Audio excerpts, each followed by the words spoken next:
What's poppin', people? This is Toca Dre speaking. Anyways, it's not gonna be my usual video. This is the 1K special. I'm sorry, the 1K special might be super late because school's been really getting to me. So when I come home, I don't have motivation to post, or I get really lazy. Especially because recently I've been having a lot of tests. And yeah, so I of course I do have time to post, but then it's just pressure and stuff like that that's really been getting to me. So yeah, I'm really sorry. This is gonna be the tips and tricks for new toca YouTubers. So I've not many people know this, but I've only been playing Toca Boca since March 2025. Yeah, I have not been playing Toca Boca for a very long time. I see people saying oh, they've been playing for 5 years, 6 years, 7 years. Well, I haven't even played for a full year yet. So I'd say it doesn't matter whether or not you have packs, where you started, how much money you have, does not matter. You can still be successful. If you just have the passion to do so, then I do believe in all the new toca YouTubers that they can become big and famous one day. Yeah, but let's get started with the actual tips and tricks. Oh yeah, some will be free, some will not, but majority of them will be free. So first tip is for everybody, doesn't matter whether or not you're a content creator or not, but always take advantage of the free gifts. Sorry if I sounded really aggressive, but it's true. If you don't have money, or it doesn't matter whether or not you do have money, but look at the amount of stuff you can get. Also, why is this stuff stuck on there? Yeah, but anyways, it does not freaking matter whether or not you have money or if you're a content creator or not. Take advantage of the free gifts. Because especially if you don't have money, there's a lot of stuff that you can get that you normally wouldn't get if you didn't have money. Let me just go to my house and show you what are the free gifts that I have in my house. And I have money, so even I'm using the free gifts. This laptop and this laptop, they're both free gifts. This roller is also a free gift. There's also another gua sha, but I don't know where it went. This makeup bag is a free gift. This phone is a free gift. This cat's eye Stanley is also a free gift. This cat's eye merch here is also a free gift. These 3 down here are free gifts. This robot is a free gift. These 2 are free gifts. Bro, even this outfit is a free gift. You probably get the point now. There's a lot of free gifts and they're all super useful. That is my number 1 tip for absolutely everybody. I'll show the Toca Boca tips at the start and some of the more general tips at the end.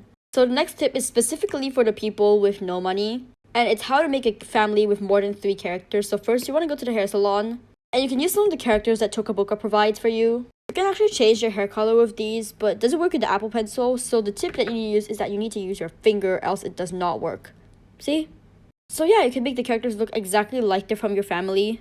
You can even modify their hairstyle if you want. I can give her this hairstyle. And yeah, look, she looks totally different. And you can do this with every other character that's free and make it a member of your family. Okay, for the next tip, we're going to stay in the hair salon for a little bit. And it's to take the stuff from other places, especially if you don't have money. Because I can get cute stuff, you can get this hair straightener, this hair curler, or maybe the other way around. Maybe I mix it up. You can get a hairbrush, or you can get these little skincare products back here. Magazines, you get the point. There's so many useful things that you can get from other places that you should definitely use. If I go to Voxella, for example, see, look, there's so much makeup here and you can literally take this for yourself. And back here we have these, why is lighting so bad? Yeah, you can get these pimple patches or this juice box, or here there's a ton of stuff. It's even better when you go to the next Voxella location. This tip is specifically for you to spice up your house a little bit if you don't want it to be generic, because then there's so many cute things that you can take and add it to your house, these posters. Oh yeah, and there's a fog machine here. I don't know when you're gonna use that, but it might be useful for some role plays. Here you can get some chips or just lemonade or basically just anything, okay? This tutorial might be a bit messy, by the way, so please bear with me. Anyways, how to make a cute character. So I'm usually use this one for reference. Now I'm gonna set her skin tone. Actually, there's way more cute free hairs than you think. Of course, there's not as much as if you get the character creator upgrade, but you still have options at least. There's this half up, half down, and then there's some more over here. There's this one, and there's this one, and there's this one. But for the sake of this video, we'll be using these. Then I'll give her a hair color. This is gonna be my hair color. By the way, this character is free to copy, so you can use it if you like. I'll be using these eyes. And then preferably, you should probably pick a small nose, either this one or this one. I like this one, but some people like this one more, but it's totally up to you. And I like to make my noses pink. Next, I will be picking a cute outfit. And for the sake of this video, I will be choosing this one. And there's also a lot of cute outfits. There's also this one. That one's free. And this one, I think this is free. It is actually. There's this one, and there's way more. I forgot the step earlier, but I'll just do it now. I need to change the color of her eyebrows. And that's our tutorial on a cute character. So yeah, you can either use this character or you can take inspiration from this character and make it into your own creations. So that's all for the character creator. By the way, I'm sorry this tutorial is a bit messy because like I'm really bad at making tutorials. Okay, the next tip is for houses.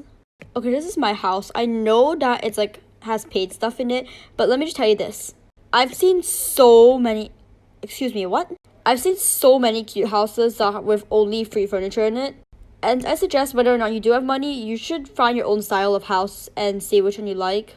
Like some people like a really cluttered aesthetic or really minimalistic aesthetic. For me, I think mine is like just in the middle because like I don't like leaving blank spaces in my house, but I don't want my house to look like a zoo.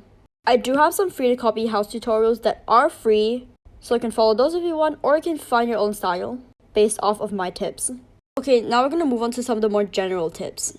Okay, so next is for when you film roleplays. So I brought a few characters out for demonstration, or actually one more. So this is how they should sound like, and then I'll go over a quick recap and explain how they should sound like. Hi, I'm Veronica. Nice to meet you. Hey, I guess. I don't know. Hi. What are you doing?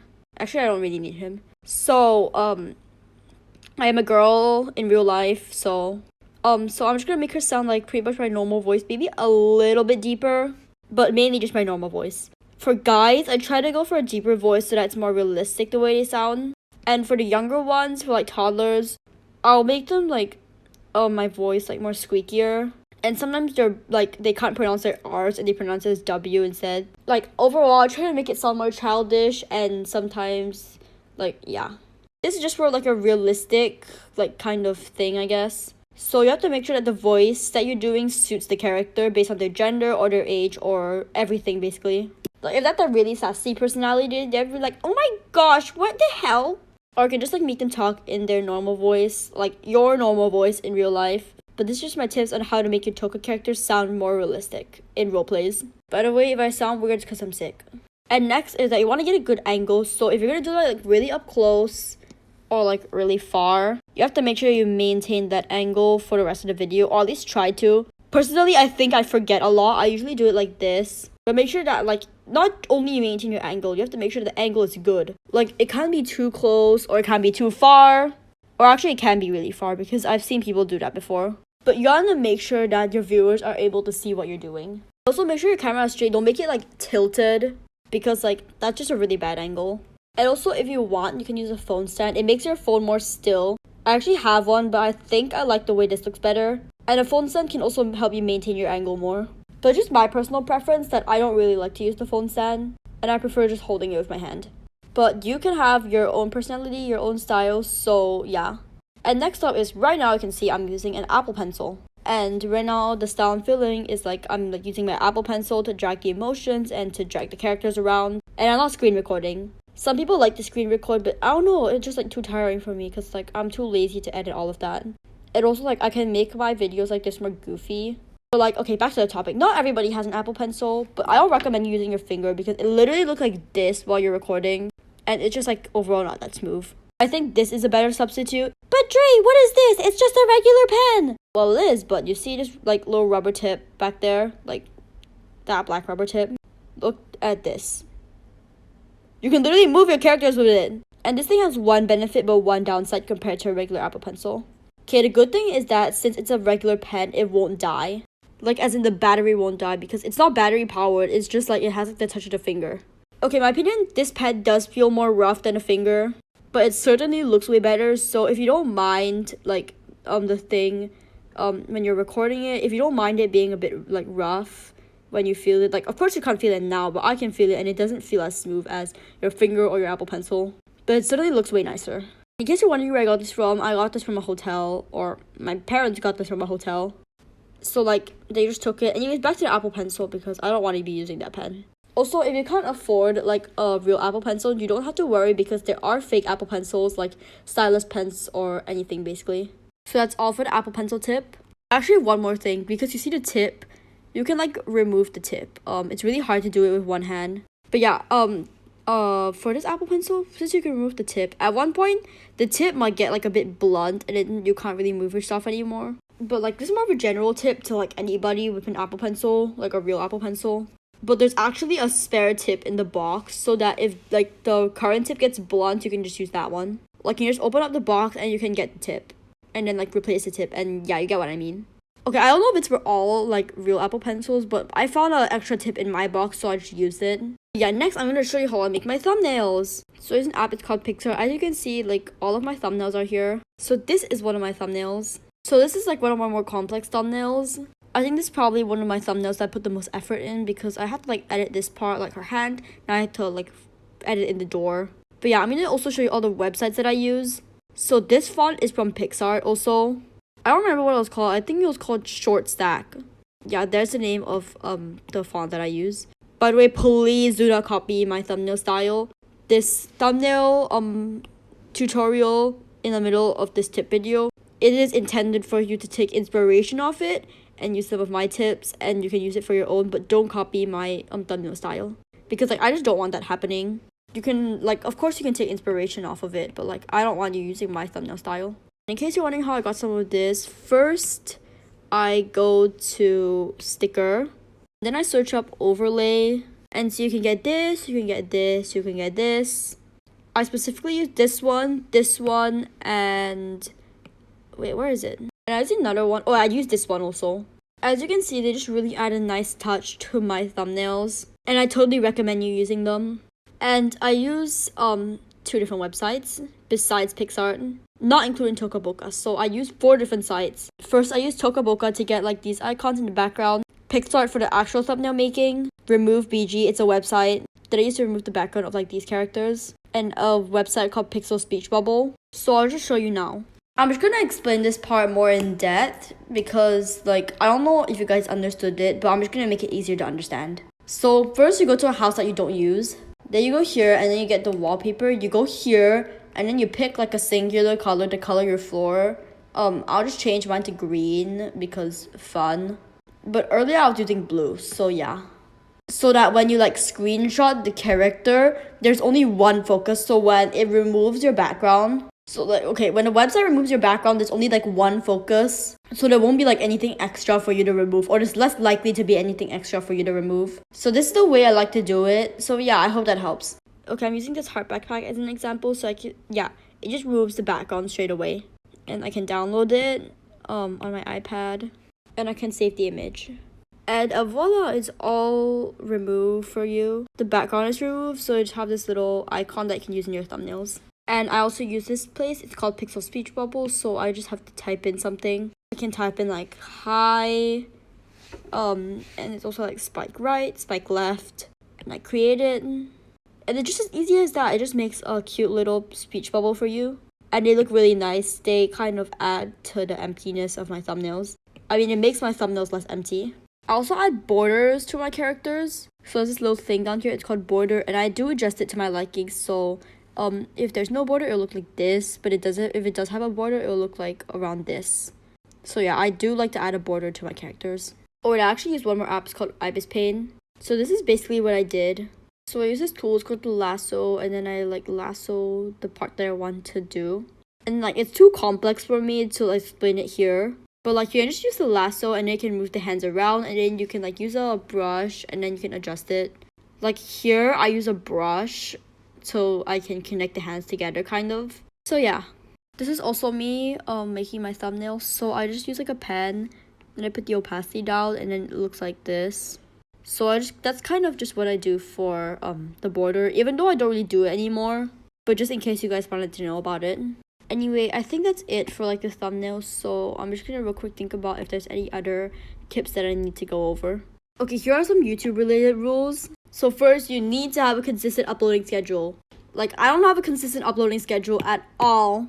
Not for roleplays, not for shorts, not for anything, honestly. So yeah, don't be like me and like have an uploading schedule, or at least like post often at the bare minimum. I don't post very often. I post a roleplay like once every 2 weeks because juggling between school and life and YouTube and life and school again, it's just really difficult, okay? Sometimes I also have no motivation to edit because I honestly despise editing. But I do have to get it over with because I love making these roleplays and I really want to upload them. Like post every few days or every other day or every day. Just whatever suits to your schedule, honestly. Another tip, if your videos flop, it's fine. It's not the end of the world, and even though it does suck, but honestly, you just have to get it over with and just like keep doing what you love to do. And also don't get driven by views and subscribers that much. Okay, if I have to be dead honest, I am guilty of being driven by views a lot. But like, I'm doing this because I love doing toca boca. And like, even though I get mad when my videos flop and then I'm like, oh my gosh, I need to upload. Half the reason is like because of views, and I kind of want to stop that mindset because it's just like not a very good mindset. I should not be doing a YouTube channel just so that I can make money. I want to do this because it's my hobby and I love doing it. But yeah, the reason why I love doing toca boca is because like I love uploading and I love YouTube and I love doing toca boca, so I kind of get like a win-win. Like I can do what I love and then I get rewarded. But like, I don't know. Like I said, I want to break the mindset of me being driven by views, and I think the only reason like I should be thinking about I should upload is so that my friends have something fun to watch. And also, don't make toca boca videos if you don't like toca boca. Like, toca boca is like super popular, and I get that it might be a bit easy to make money off of it, but seriously, go find something else that you truly like to do and do that instead. I am passionate about toca boca and I am proud of it. Do toca boca because you like it. Anyway, enough with my rant about views and stuff. The next one is about like your community and your fans. So personally, my favorite part about having a YouTube channel is reading my comments. Sometimes I get really excited to read my comments and they just make my day, honestly. I keep on saying honestly, bro, like what? But everybody has their own personal preferences, so some people might not be their favorite thing is reading comments, but personally I love reading my comments. If somebody asks a question, answer it politely. And if you're dealing with hate, honestly I don't even do much. Sometimes I just heart their comment. I don't like to roast my haters because I think that's immature. And also, like, I don't want to start beef with some random 8-year-old on my channel. I don't, like, ignore hate. I think you guys should ignore hate. Personally, I don't, but you do you. I usually heart my hate comments because, like, I don't know, I think they're funny. But, like, if you want to treat hate comments with roasting or if you want to question them, that's totally fine because it's your channel and not mine. But personally, I just like to heart my hate comments. Sometimes I ignore them. But, like, I don't want to argue with some random 8-year-old kid on my channel. So, like, I never roast my haters because I think that's immature. Or at least now I don't roast them because I might have roasted one or two in the past. But yeah, I'm going to try to learn not to do that. And this next tip is going to be on how you should engage with your community, in my opinion. I mean, how to engage with your community, in my opinion. Bro, I literally can't speak right now. What is wrong with me? So, like, I see channels like Coca-Cola and Toca Shine.